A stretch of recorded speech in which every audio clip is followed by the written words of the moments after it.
दोस्तों नमस्कार। मैं श्यामनाथ यादव मिठरवादी। यह एक पोस्ट है। इसका लेख है आरएसएस देश के बच्चों युवा पीढ़ी के लिए खतरा बन गई है। पवन खेड़ा, कांग्रेस प्रवक्ता। पोस्ट देखें आप लोग।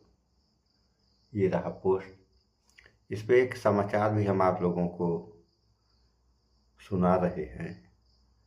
थोड़ा समाचार भी आप लोग सुन लें।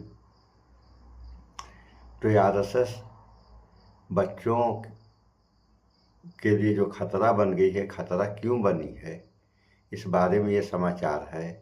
और आप लोग समाचार तो सुनेंगे ही, इस पर विचार भी करें कि ये जो हो रहा है, क्या यह इस देश के हित में हो रहा है। अगर हित में हो रहा है तब तो ठीक है, और अगर हित में नहीं हो रहा है तो इसका परिणाम क्या होगा। सुने आप लोग समाचार। आरएसएस पर प्रियंका गांधी बोलकर भी कभी कॉफी की सुना रहे जगह हैं। कभी वह शिलाजीत ट्राई मत कर लेना, क्योंकि शिलाजीत लेने के बाद सुनिए। प्रियंका गांधी आग बबूला हो उठी। दरअसल एक मामला निकल करके सामने आया है जहां पर 26 साल के एक इंजीनियर की मौत हो गई। उसने अपनी जान ले ली और इस मामले में बीजेपी, आरएसएस और मीडिया उनको मानो सांप सूंघ गया, कुछ बोलने के लिए तैयार नहीं है। ये खबर मैं आपको बताऊं उससे पहले एक फिल्म मैं आपको याद दिलाना चाहता हूं। एक फिल्म जो है वो सामने आई थी, कुछ वक्त पहले रिलीज हुई थी, केरला स्टोरी। आपको याद होगा। और केरला स्टोरी को लेकर के जिस तरीके से प्रोपेगेंडा किया गया, हवा बनाई गई, बातें बनाई गई, आरोप लगाए गए, यहां तक कि बीजेपी ने उसको लेकर के जिस जोर शोर तरीके से प्रचार किया, खुद प्रधानमंत्री नरेंद्र मोदी केरला स्टोरी फिल्म का प्रचार करते हुए, उसके बारे में बातें करते हुए नजर आए थे। लेकिन अभी जो कहानी निकल करके सामने आई है उस पर कोई बात करने के लिए तैयार नहीं है। और ये कहानी कहीं और से निकल करके सामने नहीं आई है, ये कहानी भी निकल करके सामने आई है केरल से। केरल में एक 26 साल के इंजीनियर, एक लड़के ने, एक नौजवान लड़के ने अपनी खुद की जान ले ली, यानी जान दे दी। और 15 पन्ने का एक आखिरी नोट वो छोड़ करके गया है। और 15 पन्नों का जो ये आखिरी नोट उस लड़के ने छोड़ा है, उसको अगर आप पढ़ेंगे, उसका लबोलवाब भी अगर आप सुनेंगे तो आपकी रूह कांप जाएगी कि किस तरीके से क्या कुछ हो रहा है। उस लड़के ने आरएसएस पर और आरएसएस से जुड़े हुए लोगों पर बेहद संगीन आरोप लगाए हैं। उस लड़के ने कहा है कि मैं बचपन से आरएसएस की शाखाओं में जाता रहा, मेरे पिताजी मुझे आरएसएस की शाखाओं में भेजते थे और आरएसएस की शाखाओं में अलग अलग आरएसएस के नेताओं ने मेरे साथ यौन उत्पीड़न किया। ये उस लड़के ने कहा है। यहां तक कि वो लड़का बीमार पड़ गया। जब उसने डॉक्टर्स को दिखाया तब पता चला कि अब तो वाकई जो है स्थिति खराब है। और इस मामले को लेकर के प्रियंका गांधी ने ट्वीट किया। प्रियंका गांधी ने ट्वीट करके कहा कि एक लड़के का यौन उत्पीड़न किया गया, आरएसएस पर आरोप लगे हैं और इस मामले पर बात नहीं हो रही है। अगर लड़कियों का यौन उत्पीड़न किया जाता है तो भी खतरनाक है, और अगर लड़कों का यौन उत्पीड़न किया जाता है तो भी खतरनाक है। और ये जो आरोप आरएसएस पर लगे, लड़कियों का यौन उत्पीड़न तो खतरनाक है ही है, और लड़कों का यह उत्पीड़न उससे भी खराब है। सुनिए। इस पर जवाब देना चाहिए, सामने आकर के बताना चाहिए। लेकिन आरएसएस अभी तक इस मामले को लेकर के कुछ भी बोलने के लिए तैयार नहीं है। अब जरा सोचिए, एक फिल्म सामने आती है केरला स्टोरी, और उसको लेकर के इतनी सारी कहानियां बना दी जाती है, जिसमें मात्र 3 लड़कियों की कहानी थी। हालांकि वो बेहद भयावह था जो उस लड़कियों के साथ में हुआ। लेकिन सवाल ये है कि इस लड़के के साथ में जो कुछ हुआ है, उसके बाद में इस पर कोई कुछ बात क्यों नहीं कर रहा है। हालांकि वैसे तो आईपीएस पूरन का जो केस है वो भी भाजपा की डबल इंजन की सरकार का केस है। वहां पर एक आईपीएस की मौत को लेकर के बात नहीं हो रही है मीडिया के अंदर, और अभी 7वां दिन है, वहां पर पोस्टमार्टम तक नहीं हो पाया है, अंतिम संस्कार तक नहीं हो पा रहा है।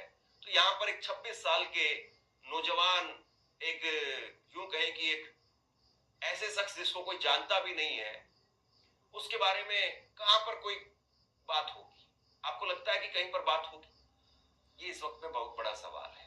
प्रियंका गांधी ने ट्वीट किया और प्रियंका गांधी ने ट्वीट करके कहा कि आरएसएस को इन आरोपों की पूरी तरह जांच की अनुमति देनी चाहिए। अपने सुसाइड नोट में आनंदू अजी, ये उस लड़के का नाम है, ने आरोप लगाया है कि आरएसएस के कई सदस्यों द्वारा उनके साथ में बार बार यौन शोषण किया गया। उन्होंने साफ लिखा है कि वो अकेले शिकार नहीं है, आरएसएस के शिविरों में व्यापक स्तर पर यौन शोषण हो रहा है। अगर यह सच है तो यह बेहद भयावह है। देश भर में लाखों बच्चे और किशोर इन शिविरों में भाग लेते हैं। आरएसएस नेतृत्व को तुरंत कार्रवाई करनी चाहिए और पूरी सच्चाई सामने लानी चाहिए। लड़कों के साथ में यौन शोषण उतना ही गंभीर अभिशाप है जितना लड़कियों के साथ में होता है। इन घृणित अपराधों के चारों ओर जो चुप्पी की दीवार खड़ी है, उसे तोड़ना होगा। ये प्रियंका गांधी की तरफ से कहा गया। एक हेल्प चाहिए मैंने बोल कीजिए। तो कार्रवाई करेगा कौन? कार्रवाई करने वाला जब खुद ही उसी में लिप्त रहेगा तो क्या कार्रवाई करेगा? अब ये उस लड़के का नोट सुनिए। मैं आपको पढ़ करके सुना रहा हूं। उस लड़के ने जो कुछ कहा है उसको अगर आप कायदे से सुनेंगे तो आपको ऐसा लगेगा कि जो संस्कारों की बात, जो चाल चरित्र चेहरे की बात की जाती है, जो अनुशासन की बात की जाती है, अगर ये आरोप सच है तो फिर इससे ज्यादा घटियापन और इससे ज्यादा दुर्गंध भरा और कुछ नहीं हो सकता है। मृतक ने लिखा कि मैं आरएसएस से नफरत करता हूं। मैं किसी से नाराज नहीं हूं सिवाय एक व्यक्ति और एक संगठन के। वह संगठन आरएसएस है जिससे मेरे पिता, जो एक बहुत अच्छे इंसान थे, उन्होंने मुझे जोड़ा। यही वह जगह है जहां मुझे उस संगठन और उस व्यक्ति से जीवन भर का आघात सहना पड़ा। मैं एक ओसीडी मरीज हूं। मुझे यह ओसीडी इसलिए हुआ क्योंकि एक आदमी तब से लगातार मेरा यौन शोषण कर रहा था जब मैं 3-4 साल का था। वह मेरे घर के पास में रहता था। उसका नाम है एनएम। उसने लगातार मेरा यौन उत्पीड़न किया, मेरे शरीर के साथ में गंदी हरकतें की। मैं उसके लिए सेक्स टूल था। वह सालों तक मेरे भाई की तरह था, मेरे घर वालों के लिए रिश्तेदार जैसा था। उसके शरीर से आने वाली गंदी गंध के बारे में सोच करके मेरा दम घुट रहा है। सिर्फ एनएम ही नहीं, आरएसएस कैंप में भी मेरा यौन शोषण हुआ। मुझे उनके नाम याद नहीं है। उन्होंने सिर्फ यौन शोषण नहीं किया, मेरा शारीरिक शोषण भी किया। वे मुझे बिना किसी कारण के डंडों से पीटते थे। आरएसएस के अलावा कोई और संगठन नहीं है जिससे मैं इतनी नफरत करता हूं। मैंने इतने सालों तक जिनके साथ काम किया, मैं कई बच्चों को जानता हूं जिनके साथ आरएसएस कैंप में ऐसा ही हुआ है। आरएसएस के किसी सदस्य से कभी दोस्ती मत करो, चाहे वो तुम्हारा परिवार ही क्यों ना हो, तुम्हारे पिता, भाई, बेटा ही क्यों ना हो। उनसे नाता तोड़ लो। उनके अंदर बहुत जहर भरा है। मैंने अब वो संगठन छोड़ दिया है, इसलिए ये बातें खुलकर कह पा रहा हूं। वे कई बच्चों का यौन और शारीरिक शोषण करते हैं। मुझे पता है कि कोई मेरी बात पर यकीन नहीं करेगा क्योंकि मेरे पास में कोई सबूत नहीं है, लेकिन मेरा जीवन ही सबूत है। मैं नहीं चाहता कि दुनिया के किसी और बच्चे को वो सब सहना पड़े जो मैंने सहा है। बच्चे अपने पेरेंट्स से इस बारे में खुल करके बात नहीं कर पाते क्योंकि वो डर जाते हैं। माता पिता को बच्चे के साथ में एक अच्छा रिश्ता बनाना चाहिए ताकि वो उनसे सब कुछ शेयर कर सके। 26 साल का ये शख्स कह रहा है कि आरएसएस से अपना नाता तोड़ लो। आरएसएस के किसी भी कार्यकर्ता के साथ में कोई संबंध मत रखो, चाहे वो आपके पिता हो, चाहे वो आपके भाई हो, वो कोई भी हो, उनके साथ में संबंध मत रखो। क्या किसी लड़के के अंदर, किसी व्यक्ति के अंदर इस तरह की नफरत भरी जा सकती है? या वाकई किसी के साथ में अगर इस तरीके का घिनौना काम किया गया है तो स्वाभाविक है कि उसके अंदर इतनी नफरत सहज तौर पर आ जाए। इस लड़के का जो आखिरी नोट है, फाइनल नोट है 15 चेहरा बनने का, वो ऐसी ही बातों से भरा पड़ा है। ये लड़का आरएसएस के बारे में वो लिख रहा है जो शायद अभी तक किसी ने नहीं लिखा, लेकिन फिर भी इस खबर पर कहीं कोई बात नहीं कर रहा है। कल्पना कीजिए कि एक 4 साल का बच्चा, उसके पिता ने भरोसा करके उसको राष्ट्रीय स्वयंसेवक संघ की शाखा में भेजना शुरू किया, ये सोचकर कि वहां वो कुछ अच्छा सीखे। आरएसएस की शाखा के भीतर 4 साल के मासूम बच्चे के साथ यौन उत्पीड़न हो रहा हो, उसको मोलेस्ट किया जा रहा हो, उसको रेप किया जा रहा हो, उसका बलात्कार हो रहा हो, इससे ज्यादा दर्दनाक और क्या हो सकता। 4 साल का बच्चा। और फिर लगातार आप ये स्लाइड्स देख रहे हैं, उसमें वो बताते हैं कि शिविरों में, कैंप्स में, शाखा, कहां कहां उसके साथ किन किन ने इस तरह की हरकत की। उसने एक नाम लिखा है, लेकिन वो कह रहा है अनेक ऐसे लोग थे आरएसएस के जो उसका उत्पीड़न करते थे और अनेक बच्चों का उत्पीड़न करते। कोई एक आनंदू अजी की बात नहीं है। आनंदू अजी के मुताबिक अनेक बच्चों के साथ ये ओटीसी कैंप्स जो इनके होते हैं, ट्रेनिंग के कैंप्स होते हैं, उसमें शारीरिक उत्पीड़न होता है। और ये पहली बार हम नहीं सुन रहे हैं। 2013 में मध्य प्रदेश के शिक्षा मंत्री का एक प्रकरण बहुत प्रचलित हुआ था। तो ये सब हो रहा है इस विश्व गुरु भारत में। और सुने आप लोग, तब भी ये आवाज उठी थी कि साहब ये शाखा में हो क्या रहा है, ये आरएसएस के अंदर ये सड़ांध जो है, जो बदबू है, वो कितनी गहरी है। आप समाज को सुधारने का स्वयंभू ठेकेदार बनते हैं। आप अपने आप को पंजीकृत नहीं कराते हैं।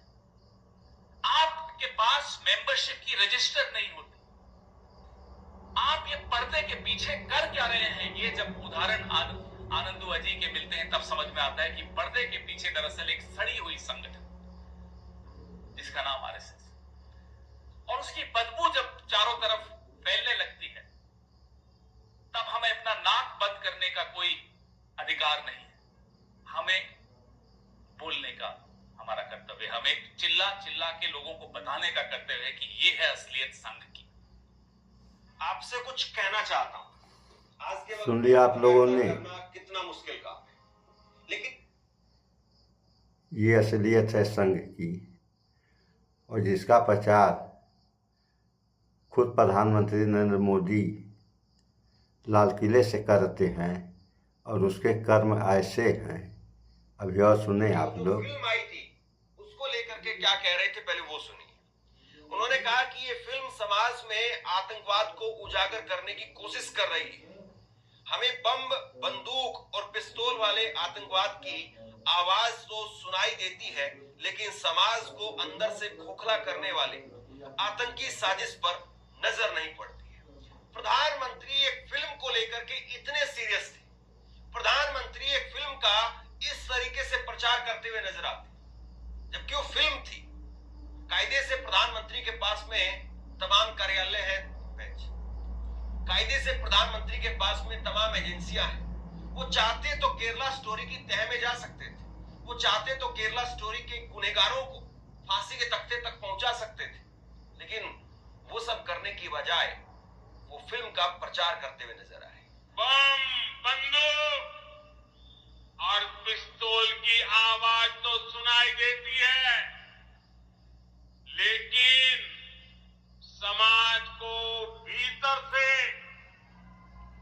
खोखला करने की आतंकी साजिश की कोई आवाज नहीं होती। कोर्ट तक ने आतंक के इस स्वरूप पर चिंता जताई है। ऐसी ही आतंकी साजिश पर बनी फिल्म केरला स्टोरी, ये केरला स्टोरी की इन दिनों काफी चर्चा है। कहते हैं केरला स्टोरी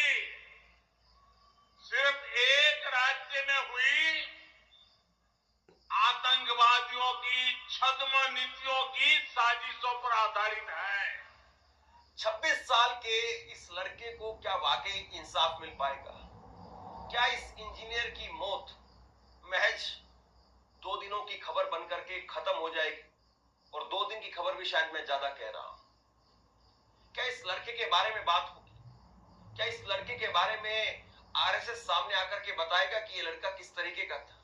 सबसे बड़ी बात तो ये है कि जो 26 साल का है, जो बचपन से आरएसएस की शाखाओं में जाता रहा है, और अगर बचपन से आरएसएस की शाखाओं में जाकर के भी उसके अंदर अगर ऐसे संस्कार नहीं आए जैसे संस्कारों की दुहाई आरएसएस देती है, तो फिर क्या ये वाकई झूठ बोल रहा है? सवाल तो ये होना चाहिए या नहीं कि आरएसएस कहती है कि जो आरएसएस की शाखाओं में जाता है वो आरएसएस को जान जाता है।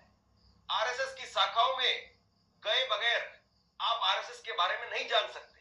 लेकिन दूसरी तरफ आरएसएस ऐसी क्या ट्रेनिंग देती है, क्या संस्कार देती है कि 26 साल का एक शख्स जो 3, 4 साल, 5 साल की उम्र में आरएसएस की शाखाओं में जाना शुरू करता है और करीब 20 साल तक आरएसएस की शाखाओं में रह करके अपनी जान दे देता है, और उसके बाद में इतने गंभीर आरोप उस संगठन पर लगा करके जाता है।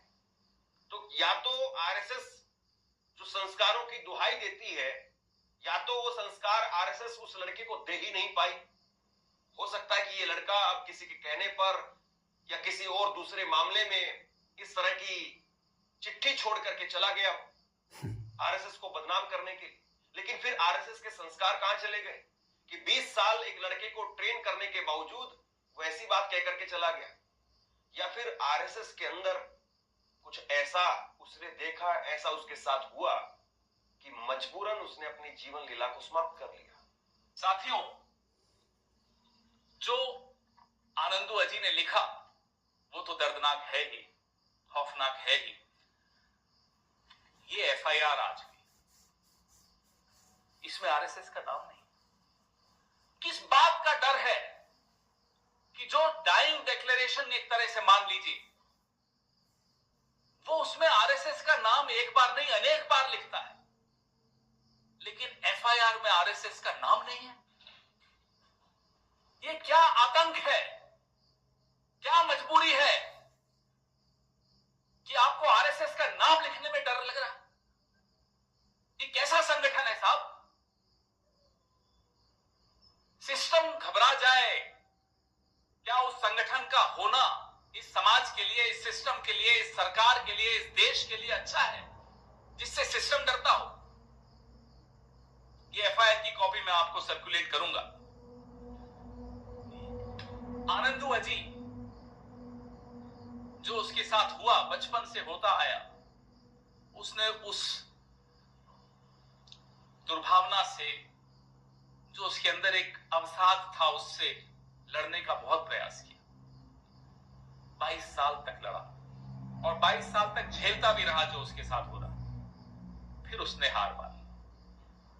और जब आप उसका पत्र, उसका जो पोस्ट है वो पढ़ेंगे तो आपको मालूम पड़ेगा कि वो अपनी मां से माफी मांग रहा है, अपनी छोटी बहन से माफी मांग रहा है। वो कह रहा है मेरे जीवन के सबसे अच्छे अगर कोई अनुभव हैं या सबसे अच्छे रिश्ते अगर वो हैं तो मेरी मां और मेरी छोटी बहन से हैं। आपके आंखों में आंसू आ जाएंगे जब वो उसकी पोस्ट का वो हिस्सा आप पढ़ेंगे। कैसे भेड़ की खाल में छुपे हुए भेड़िए ये संगठन चला रहे हैं। 100 साल मना रहे हो, डाक टिकट जारी हो रहा है, सिक्का जारी हो रहा है, वो क्या रहा है अंदर? इस लड़के के साथ में जो कुछ हुआ वो सबके सामने आना चाहिए। तहकीकात होनी चाहिए कि आखिरकार क्या वाकई इस लड़के की जान गई है, उसके पीछे आरएसएस के लोग हैं, आरएसएस के अंदर, शाखाओं के अंदर उसके साथ में वाकई कुछ घिनौना। अरे इसमें कहने वाली क्या बात है, जान दे दिया और अभी शख्स सुबह वाली बात रह गई है। और रह गई बात केला स्टोरी की, तो इतिहास था और यह वर्तमान है। तो इतिहास पे फिल्म बन गई, प्रचार हो गया, प्रचार करने वाले भी प्रधानमंत्री, तो इसमें भी तो फिल्म बनवानी चाहिए इन लोगों को और इसका भी प्रचार करना चाहिए। सो ऐसा करेंगे नहीं, क्योंकि ऐसा करेंगे तो इनकी बेइज्जती होगी। और उस फिल्म के द्वारा जनता को भड़काया जा रहा था, तो यही सब तो हो रहा है इस देश में। तो क्या हो रहा है आप लोगों के सामने है। अगर ऐसा ही हुआ तो इस देश और इस देश की जनता का क्या होगा? क्या इसके रोकथाम की कोई व्यवस्था नहीं है? सो इन सब बातों पर विचार करें आप लोग, भाईचारा बना के रहें। इस वीडियो में इतना ही। स्वच्छता अपनाएं, शुद्ध खाएं, स्वस्थ रहें, शिक्षित बने। जय विज्ञान, जय संविधान। नमस्कार।